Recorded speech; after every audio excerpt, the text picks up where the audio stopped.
बहुत समय पहले की बात है। घने जंगलों के बीच, पहाड़ों की ऊंची चोटियों की तलहटी में, निर्मल नदियों की संगीतमयी धाराओं में एक गुरु का आश्रम हुआ करता था।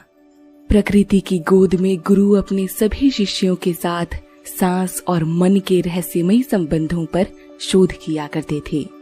गुरु खुद भी एक योगी थे और हमेशा अपने शिष्यों को सांस में छुपे इस विज्ञान के जरिए ब्रह्मांड और मन के संबंधों के प्रति प्रेरित भी किया करते थे।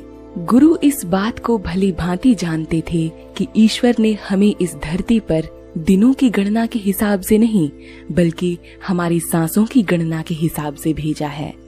गुरु और उनके शिष्य नित्य प्रतिदिन योग के माध्यम से अपनी सांसों को मन के साथ सामंजस्य में लाते थे और इस विज्ञान की और गहराई में जाते थे।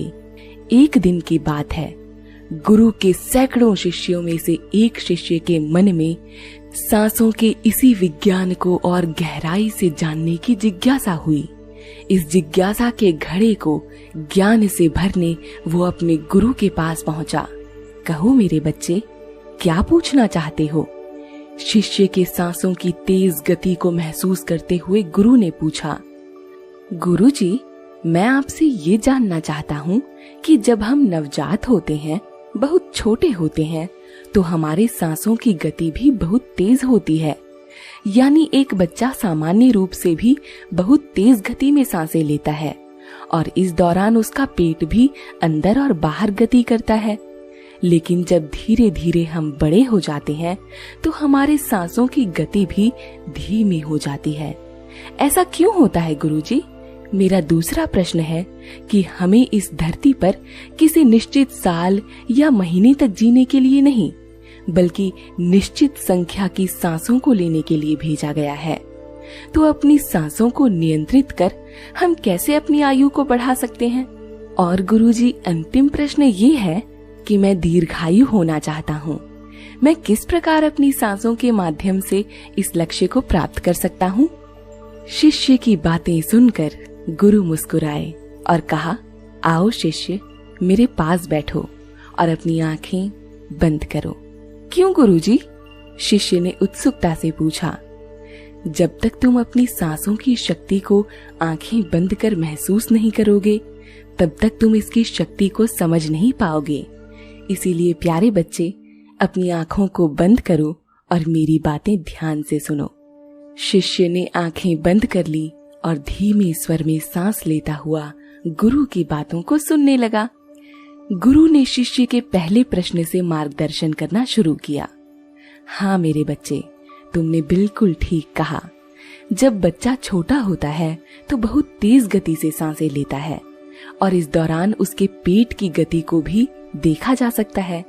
यानी जब बच्चा सांसें अंदर लेता है तो उसका पेट फूलता है और जब सांसें बाहर छोड़ता है तो पेट अंदर चला जाता है। लेकिन जब वही बच्चा बड़ा होने लगता है तो उसके सांस लेने का तरीका भी बदल जाता है। बच्चा जब छोटा होता है तो प्राकृतिक रूप से सांसें लेता है। वो अपनी नाभि से सांसें लेता है। सांसों की इस गति से बच्चे का मन उत्साहित और खुश रहता है। इस समय वो प्रकृति के नियम के अनुसार अपने जीवन को दिशा देता है। वो अपने मन में बातें छुपा कर नहीं रख सकता।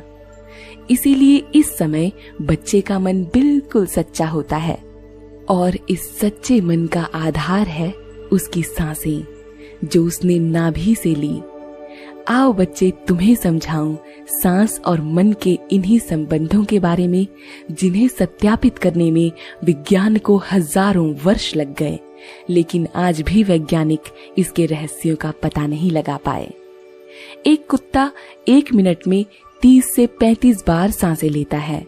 वो 11 से 12 वर्ष जीता है। एक इंसान 1 मिनट में 15 से 16 सांसें लेता है तो वो औसतन 80 से 100 वर्षों तक जीता है। लेकिन एक कछुआ 550 से 600 सालों तक जीता है, क्योंकि वो 1 मिनट में केवल 4 से 6 बार सांसें लेता है। इन उदाहरणों से ये बात स्पष्ट हो जाती है कि जिस प्राणी में सांसें लेने की गति जितनी धीमी होती है, उसकी आयु उतनी ही लंबी होती है। सांसों के इसी विज्ञान को हमारे ऋषियों ने आज से हजारों साल पहले समझ लिया था और इसकी संख्या को कम कर आयु बढ़ाने के विज्ञान पर काम करना शुरू कर दिया था। आमतौर पर जब हम सांसें लेते हैं तो हवा हमारे 3-4 अंगों को ही महसूस होती है, गला, फेफड़े, हृदय और पेट। लेकिन सांसें लेते वक्त हमें इस बात का अंदाजा भी नहीं हो पाता कि जो सांस हम अपने नाक से ले रहे हैं वो केवल इन 3-4 अंगों को छूने वाली हवा मात्र नहीं है, बल्कि वो हमारे जीवन का आधार है, हमारी जिंदगी का सबसे बड़ा प्रमाण है। हमारी सांसें हमारे जन्म से हमारी मृत्यु तक हर परिस्थिति में हमारी सांसें हर पल, हर अनुभव की सबसे पहली साथी होती हैं। ये सांसें हवा के माध्यम से हमारे कण कण में जीवन भरती हैं। हमारे नाक और मुंह से अंदर गई हवा हमारे शरीर में प्रवेश करते ही अलग अलग भागों में बंट जाती है और अपना काम पूरा कर बाहर निकल जाती है।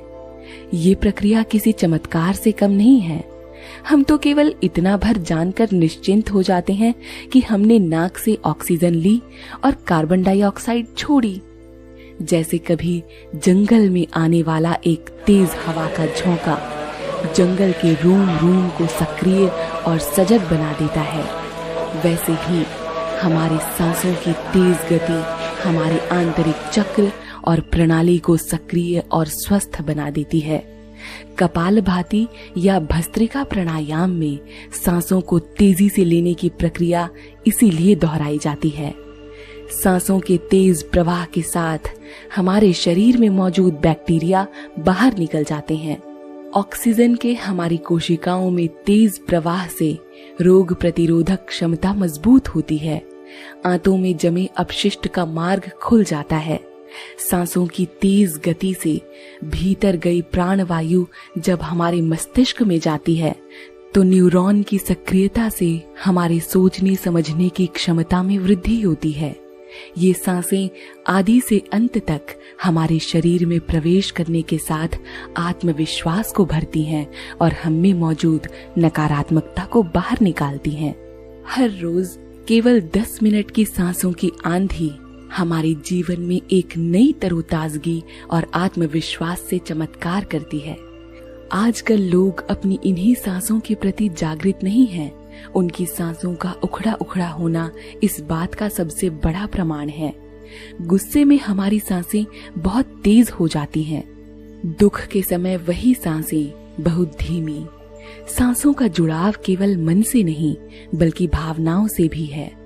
इसके अलावा हमारे खान पान और विचारों से भी हमारी सांसें प्रभावित होती हैं। योग विज्ञान और स्वर विज्ञान सांसों के इसी विज्ञान पर आधारित है।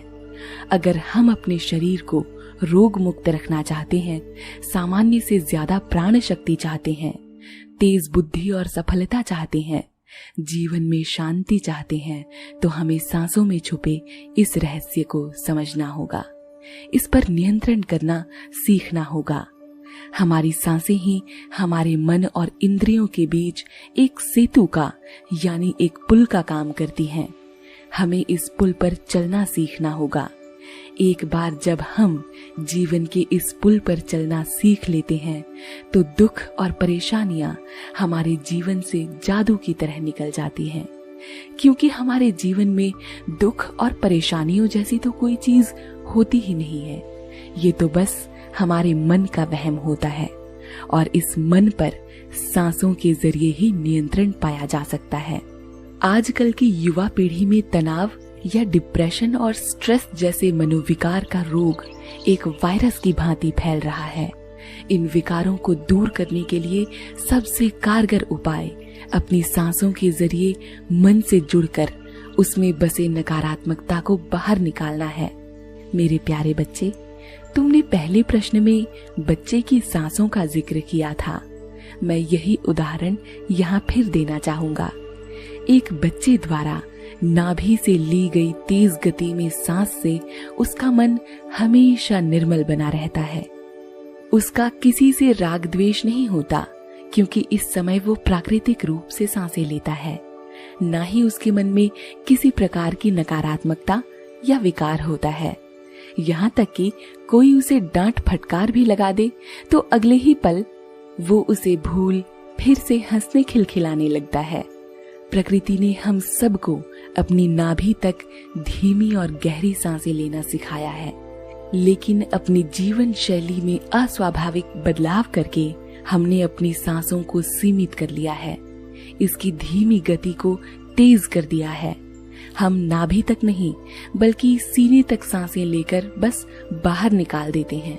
उस प्राण वायु को हमारे आधार तक जाने ही नहीं देते।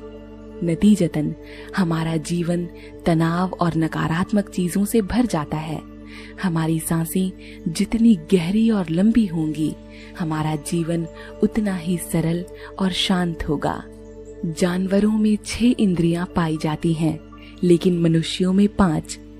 लेकिन हम अपनी सांसों से इस छठी इंद्री पर भी जीत हासिल कर सकते हैं। छठी इंद्री होती है कंपन को महसूस करने की। हमारा शरीर 1 मिनट में 14 से 15 बार सांसें ले सकता है, लेकिन अगर हम इन सांसों की संख्या घटाकर 11 से कम कर दें तो हमें भी कंपन महसूस करने की शक्ति प्राप्त हो जाती है। गुरु अपने शिष्य को सांसों का यह विज्ञान समझा ही रहे थे कि इतने में कहीं से उनके समक्ष एक खूंखार शेर आ गया। शिष्य तो आंखें बंद कर पूरी ईमानदारी से अपने गुरु की बातें सुन रहा था और वो इस विज्ञान को समझने में अपना ध्यान लगा रहा था।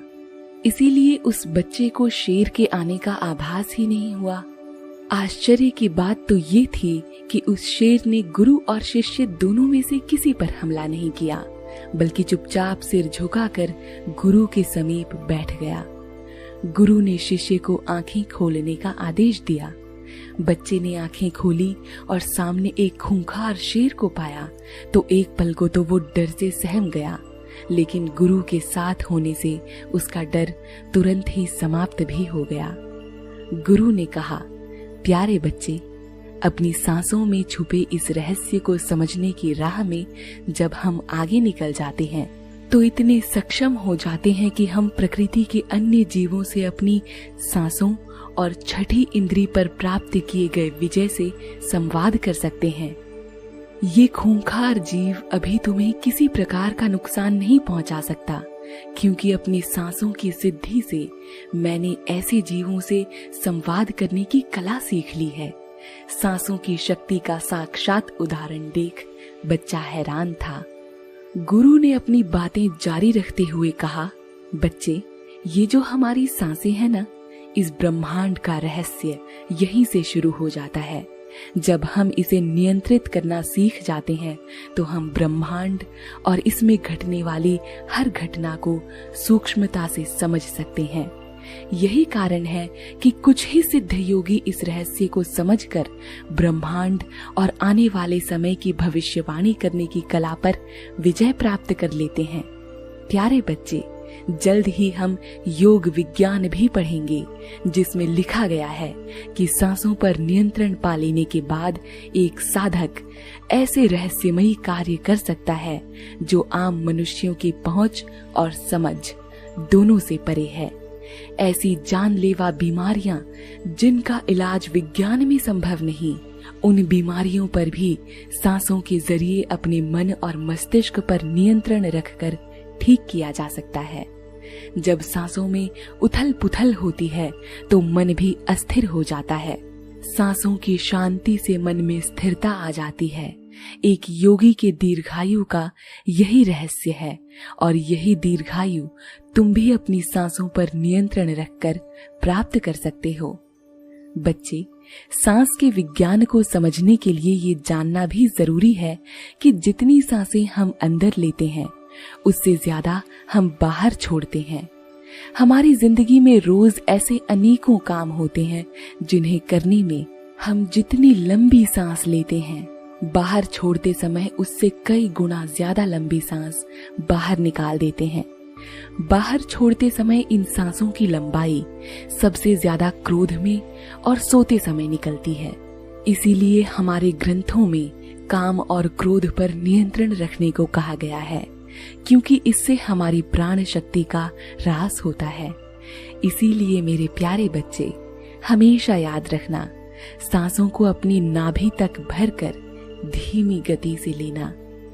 शिष्य गुरु के इस प्रेरक उत्तर से संतुष्ट हो गया और अगले दिन से उन्होंने सांसों के विज्ञान और रहस्यों को समझने पर काम करना शुरू कर दिया।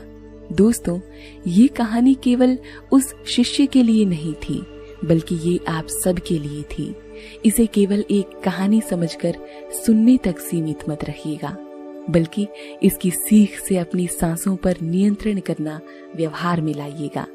हर दिन अपने सांसों के प्रति थोड़ी सी चेतना से आप अपने जीवन में आने वाले उतार चढ़ावों से परेशान नहीं होंगे।